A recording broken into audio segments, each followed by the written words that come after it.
The difference between mass and weight.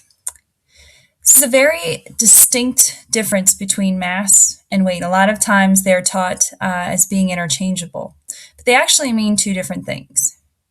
If I wanted to have the best weight loss plan in the universe, I could. Within 3 days, I could make you weigh 1/6 of what you do now. What I would need to do, the secret to this miracle weight loss, would be to put somebody into a rocket and fly them to the moon. On the moon, you weigh 1/6 of what you weigh on the earth.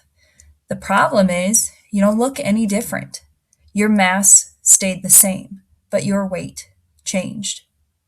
Mass is defined as the amount of matter in an object, how much stuff there is.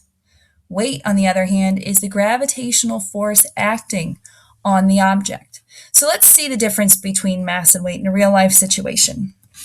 Here's a picture of my daughter when she was about half the age she is now. She weighed about 68 pounds this day when I took her to, it was a natural history museum in New York City. If that 68-pound person were on the sun, she would weigh 1,447 pounds. But she doesn't look any different. Her mass stayed the same. Her weight is a lot more. Let's say we take her to Mars. Instead of weighing 68 pounds on Mars, she weighs only 17 pounds. But look at her. Her mass stayed the same. The amount of matter in her body stayed the same. Let's put her on the moon. She weighs just 9.6 pounds. Again, her mass has not changed. She still has the same amount of stuff that makes her up. But her weight, because it's determined by the gravitational pull, is going to change. Now, this I thought was kind of interesting. If we put her on a neutron star, and this is what's left after the big stars go kaboom, if they're not big enough to go into a black hole, they will turn into neutron stars after they blow up in what's called a supernova.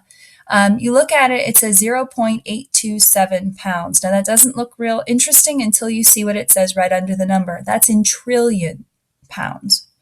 So if you were to take her 68-pound weight on the Earth, and that mass gets transferred to a neutron star, she weighs 827 billion pounds.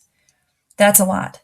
Now, I heard it once said that a teaspoonful of a neutron star has more mass than a cruise ship filled with people. It's a very, very tightly packed star. Very, very dense. Now, because you weigh 1/6 on the moon, theoretically, if you could jump 1 foot high on the Earth, you could jump 6 feet high on the moon. This is why, if you've ever seen the videos of the astronauts walking around on the moon, they usually hop and jump. It's a very efficient mode of transportation. Now, how do these gravity facts affect animals and plants and the adaptations that have occurred? Well, if you live on land, you have to have a strong skeleton in order to support against the force of gravity. This is why plant cells have to have a cell wall in order to support them. Like a tree has to have those cell walls around each of its cells, otherwise it would not be able to support the very, very high trees. Water animals don't have to have those strong skeletons because the water actually balances some of that downward pull of gravity. So there are a lot of things that live in water that don't have to have those skeletons, either exoskeletons or endoskeletons. Now, our question at the beginning was, rockets have to go faster than 25,000 miles per hour to get into space, but on the moon it's only 5,300 miles per hour. Why? Why is that? Please answer this question in Schoology and submit.